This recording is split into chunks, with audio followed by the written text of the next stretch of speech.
The Beastly Lady of Port Hemlock, Part B, copyright October the 22nd, 2008.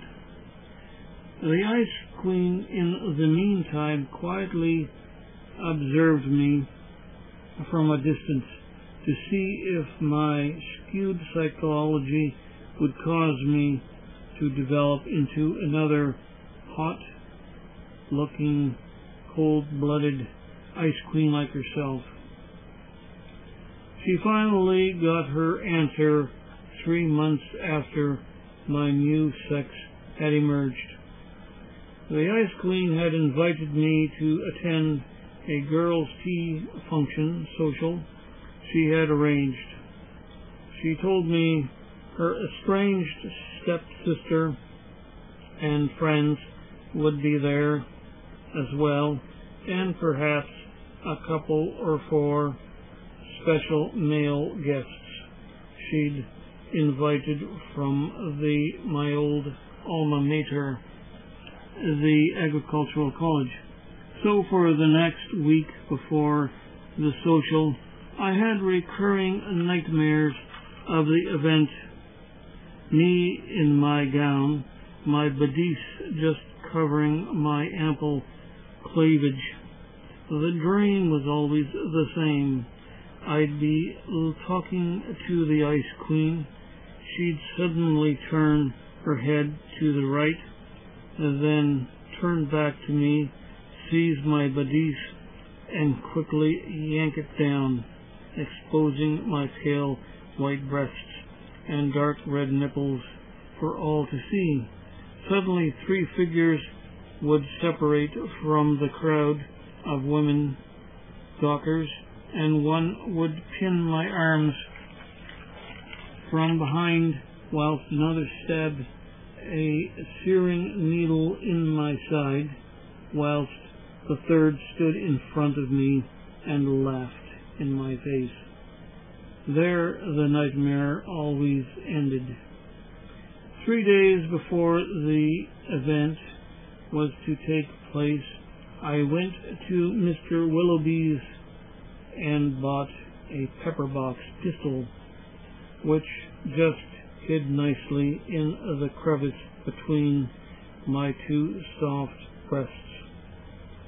I also took to slipping a stiletto in one of my lady's boots and a mini falchion under the overhang of my bosom under the cloth. So came the event, and I was suitably shocked to discover the 2 old bullies and a friend of theirs were milling about with the crowd of feather-brained females who chatted away in the ballroom. The Ice Queen had obviously set things in motion, but for what purpose? The evening dragged on, and that revolver wedged down under my dress was beginning to irritate me. However, not as much as the human guests did. I'd already come to know that my old career hopes as a man had been dashed. I was not going to be the first female electrostatic engineer in Upper Canada. Thus, I'd begun to entertain the hope that I would one day find love, then marriage, then my son in a baby carriage, a son who 15 to 20 years later could do his mum's proud as an agricultural college engineering graduate. However, the Ice Queen seemed to be deliberately setting me up for the fall. Her stepsister kept coming to me that evening, regaling me with tales of her Princess Charming, a nearby farmhand who I knew from experience was a loser, and not my idea of the seed I wanted in my womb to start a new engineering and manufacturing Upper Canadian dynasty. I was beginning to take a dislike to the Ice Queen's fair-haired, beautiful, bubbling stepsister and her loser girlfriends. I tried my best to avoid the two bullies who'd made my previous dead life such a living hell. However, for some reason, the two guys kept trying to get me to a private bush away from prying eyes, and I realized it was not because they knew who I used to be, but because my hot, busty, feminine body was sending out signals I wasn't aware I was pumping out to surrounding males. They could see the rounded, bulging curves of my bosom, barely contained within my bodice, and my lengthily bound up flaming gold hair, eagerly wished to pleasure me at any cost.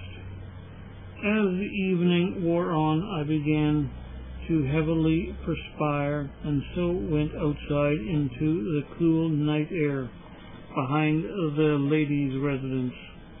I was beside the yard wall when I heard the steps behind me. I swung around, and behind me I could just see the dim outlines of three boys. Then something happened. As I looked at their dark face of one of the three rapine intent men, I saw a small pair of glowing eyes like lights play on the face of the boys I was staring at. I quickly looked at the other two and saw the same inner light from my apparently illuminated eyes play on their faces. As my soul light struck them, whatever evil intent they'd had melted away at my unspoken command for them to pay me proper homage. In shock, I realized their wills were putty in my hands to mold as I pleased. So there I stood, hand between my breasts, ready to bring out the pepper box blazing should the three transfixed males advance on me. I slowly pulled out the revolver and bent down and slid out the stiletto out of my boot whilst keeping a wary eye on the three young men. Then, on an inner hunch, I mentally ordered one of the guys to take the uncocked pistol from my hand and level the barrel at the forehead of the central figure, the leader bully.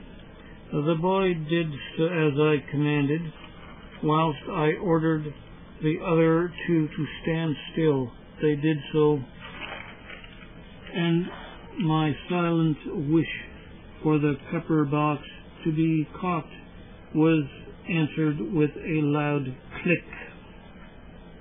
For a minute we all stood there, whilst I decided whether I wanted blood spattered on my nice ballroom gown. No, I decided, and ordered the zombie to lower the gun, uncock it carefully, and hand it back to me. He did so, and I ordered the two lesser figures to stand a guard and warn me if any of the other girls came out looking for me. Then I turned my attention to the bully and ordered him to tell me what they had planned to do with me.